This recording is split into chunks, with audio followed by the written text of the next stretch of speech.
Hi folks, it's Barry here from MyVirginKitchen. Sainsbury's have asked me to cook up some more fantastic recipes using frozen ingredients. Today's is a stir fry. It's a real stonker with prawns, herbs and spices that you wouldn't think about that can be hidden in your freezer. So let's get going, heat our pan up with some sesame oil. A tablespoon of sesame oil in there. So we've taken these frozen ingredients and they are chopped ginger, chopped chilli, chopped garlic, already chopped, already frozen. We can use as much as we like, store them again for another day. So let's grab our ginger first of all. Every good stir fry needs some ginger. Then our chopped garlic. Again, this is equally as smelly, but the good thing is I'm not getting it all over my fingernails, so when I'm eating it later on, I'm not gonna be like, ugh, it smells of garlic. So in this goes, a little less than the ginger, and then the same amount of chilli. So no sore eyes, no worrying about the seeds, anything like that. You know, when you're chopping up a chilli, a teaspoon of that in there. Snap it back on, just like our other 2 tubs, back in the freezer for another day. We'll stir these through, really get that flavour in there.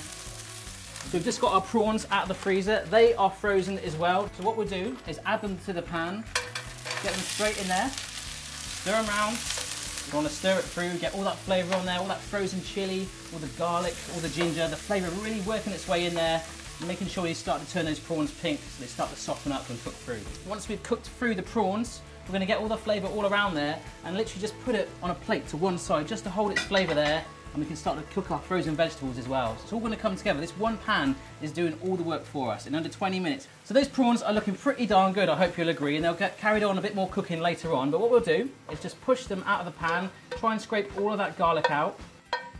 We're going to bring this back up to a flame. We're going to cook up some frozen vegetables. So back to the freezer again we go.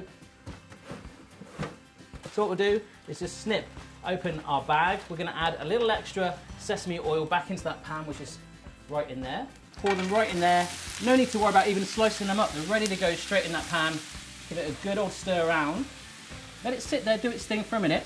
All I'm going to do now is grab one of these microwave rice packs into the microwave for 3 minutes. We can just whack it in there. And you know how you put rice in a microwave or other things that steam up, they get hot. The good thing is we can let that rest and we've got to keep our eye on the veg. So the colours of the pan are looking fantastic. All the water has been absorbed too with those vegetables. So it's time to push back in our prawns with the chilli, the ginger and the garlic. In that goes. Really nice colours in there, loads of flavours. It's smelling amazing already, but we're going to ramp it up by adding in some fish sauce. About a tablespoon of that. If you can't get hold of fish sauce, you could use soy sauce as well, just as good. This is really going to enhance that flavour.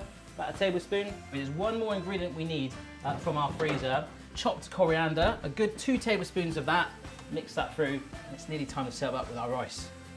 Right, so it's time to take it off the heat. Be very careful when you do this. We're just going to let it rest there on a tea towel. Let's go get our rice from the microwave.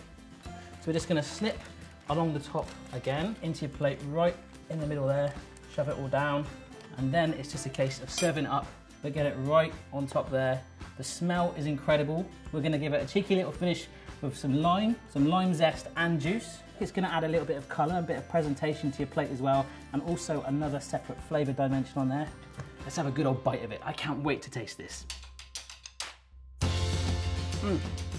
That is so, so good. From freezer to fork in under 20 minutes. So many flavour dimensions on there. You must give this a try. If you do, let us know how you get on. Give it a go. You'll absolutely love it. Don't forget, guys, check out other recipes on this channel that use ingredients straight from your freezer.